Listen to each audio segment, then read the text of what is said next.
देखो, अब पूर्णांक जो इंटीजर्स होते हैं, इंटीजर्स में क्या होती हैं? पहले प्राकृतिक संख्याएं होती हैं और दूसरा पूर्ण संख्याएं। प्राकृतिक संख्याएं क्या होती हैं? उसमें सिर्फ जो ऐसा होता है जीरो नहीं होता है, बाकी टोटल पूर्ण संख्या प्राकृतिक संख्या बराबर ही होती है, सिर्फ जीरो को अगर जो हटा दिया जाए।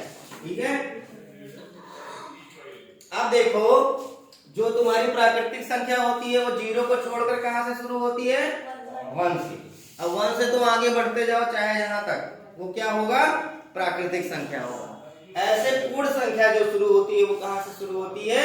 जीरो से। अब ये बताओ, प्राकृतिक संख्या मतलब क्या हो गया? प्राकृतिक। अब हम क्या कहेंगे? जीरो पेड़ है, जीरो नदी है, जीरो पानी है, ऐसा बोलते हैं क्या? क्या बोलते हैं? एक नदी है, एक पहाड़ है, एक पेड़ है, ऐसे बोलते हैं ना। तो जहां से हम काउंट स्टार्ट करते हैं, यानी 1 2 3 4 5 6 7 8 9 एंड सो ऑन, तो वो क्या कहलाएगी? हमारी प्राकृतिक संख्या। ऐसे ही पूर्ण संख्या जब लेते हैं तो किसी भी नंबर को पूरा बनाने के लिए हमारा देखो नंबर कहां से कहां तक का होता है? 0 1 2 3 4 5 6 7 8 9। इसी 10 नंबर से पूरा का पूरा नंबर, पूरा सिस्टम बना हुआ, चाहे 100 तक चले जाओ, चाहे 1000 तक चले जाओ, चाहे मिलियन तक चले जाओ, चाहे बिलियन तक चले जाओ, बिना इन सारे डिजिटों के कोई भी अंक नहीं बन पाएगा। बन पाएगा क्या? अगर जो जीरो को हम हटा देते तो क्या अगला संख्या 10 हो पाता? हो पाता? सोचो, होता? और जब 10 नहीं होता तो 11 कैसे होता? और 11 नहीं होता तो 12 कैसे होता? होता? तो इसीलिए हम जीरो को पूर्ण संख्या में रखते हैं, क्योंकि इसी से पूरा का पूरा हमारा नंबर सिस्टम बना है। अब देखो, पूर्णांक जो होते हैं वो चाहे निगेटिव वैल्यू में हो, चाहे पॉजिटिव वैल्यू में हो, चाहे वो निगेटिव इंटीजर हो, चाहे वो पॉजिटिव इंटीजर हो, सारे के सारे क्या होते हैं? पूर्णांक होते हैं। ठीक है, अब ऐसा नहीं है कि -3 तुम्हारा पूर्णांक नहीं होगा और 3 पूर्णांक होगा। बस इसमें अंतर इतना है कि जो माइनस वाली वैल्यू होती है उसको हम क्या बोलते हैं? ऋणात्मक।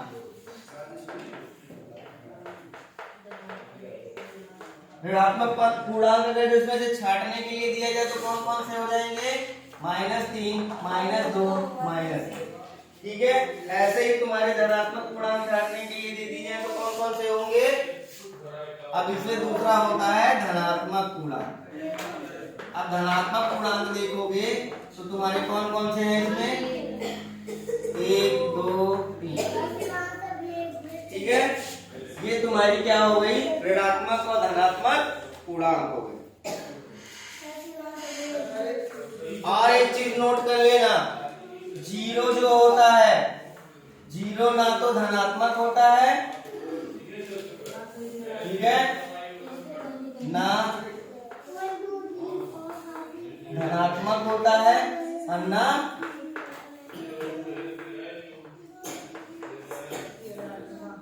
ठीक है, जीरो ना धनात्मक होता है ना ही ऋणात्मक पूर्णांक होता है। समझ में आया इतना?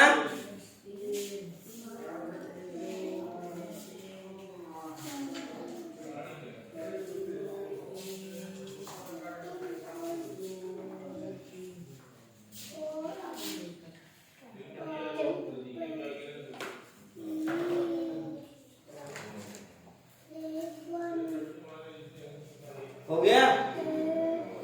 हो गया भैया?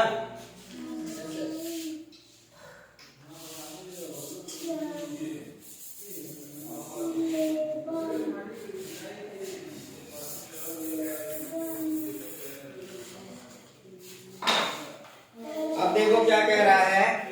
पूर्णांकों का योग।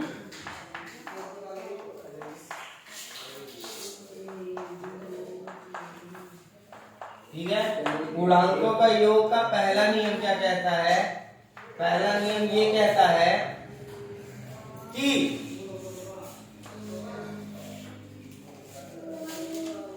जब हम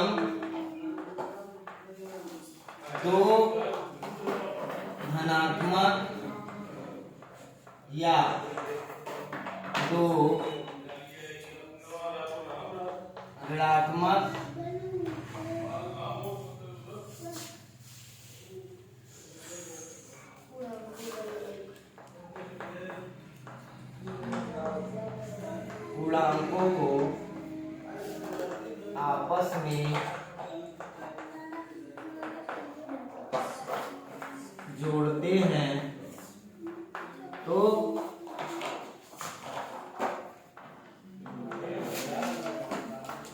उभयनिष्ठ चिन्ह, उभयनिष्ठ मतलब क्या होता है? कॉमन। कॉमन का नाम सुना है ना सबने?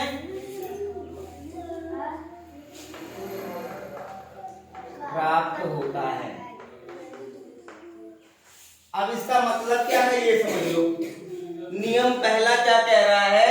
जब दो धनात्मक या दो ऋणात्मक पूर्णांक को आपस में हम जोड़ते हैं तो क्या प्राप्त होता है? उभयनिष्ठ चिन्ह प्राप्त होता है।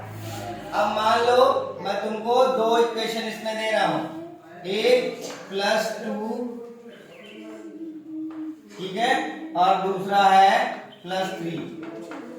इसको आपस में जोड़ना है, ठीक है।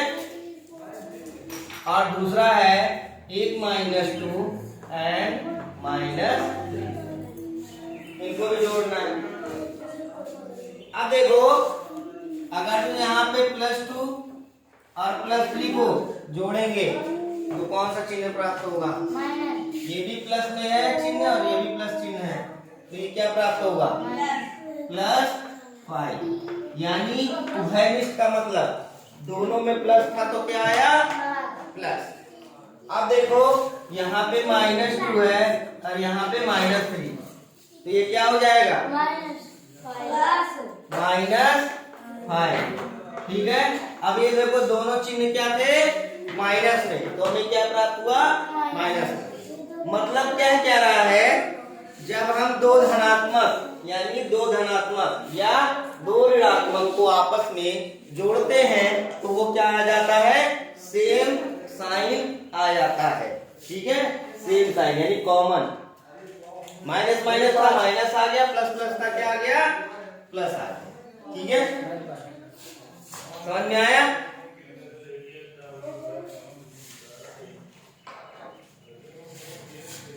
हो गया है? अब देखो दूसरा रूल क्या कह रहा है इसमें।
ऊपर वाला हो गया। अब देखो इसमें क्या कह रहा है, जब हम एक धनात्मक तथा एक ऋणात्मक पूर्णांक को आपस में जोड़ते हैं तो हम बड़े पूर्णांक में से छोटे पूर्णांक को घटाते हैं। जैसे मान लो हमारे पास है -48 और 22, ठीक है। ये दो पूर्णांक है और इसको आपस में जोड़ना है, तो हम कैसे जोड़ के लिखते हैं? ऐसे लिखते हैं ना, -48 + 22, ऐसे तो लिखते हैं, या ऐसे लिखते हो -48 + 22। याद आया कुछ? याद आया? -48 + 28 22। अब क्या करेंगे इसमें से? बड़े वाले में से छोटे वाले को क्या करते हैं? घटा देते हैं। ठीक है, अब देखो यहाँ पे तुम्हारा क्या था, -48 और नीचे क्या है +22, तो इसमें से इसको घटाओगे कितना आएगा। अभी ये साइन भूल जाओ, बस इतना रखना कि 48 और ये 22 है। 8 में से 2 गया कितना बचेगा, 4 में से 2 गया कितना बचेगा 26। अब मैंने बताया था कि जिस भी साइन का अगर जो माइनस बड़ा होगा तो क्या लिखा जाएगा माइनस, और प्लस बड़ा होगा तो क्या लिखा जाएगा प्लस। अब यहाँ माइनस बड़ा है कि प्लस बड़ा है, तो यहाँ पे क्या आ जाएगा -26। ठीक है, तो यहाँ आंसर क्या आएगा -26। दूसरा क्वेश्चन देख लो, मान लो दूसरा क्वेश्चन है, एक -16 है और दूसरा 98। अब इसको कैसे लिखोगे, ऐसे लिखोगे -16 + 98, यही तो लिखोगे। अब इसको सॉल्व करने के लिए क्या करोगे, यहाँ पे -16 है और यहाँ पे +98 है, तो हम क्या करेंगे, इसको पलट दो, 98 और प्लस और -16।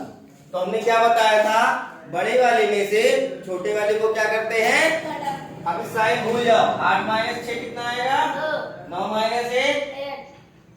अब देखो यहाँ प्लस बड़ा है कि माइनस बड़ा है, प्लस, तो यहाँ पे साइन क्या आ जाएगा, क्लियर है, यानी इसका आंसर कितना आ जाएगा +। तो यही ये नियम कह रहा है कि जब हम एक धनात्मक तथा एक ऋणात्मक पूर्णांकों को आपस में जोड़ते हैं, तब हम बड़े पूर्णांक में से छोटे पूर्णांक को क्या करते हैं, घटाते हैं, और घटाने के बाद जो बड़ी वाली संख्या होती है उसी का साइन हम उसमें लिखते हैं। याद रहेगा सबको।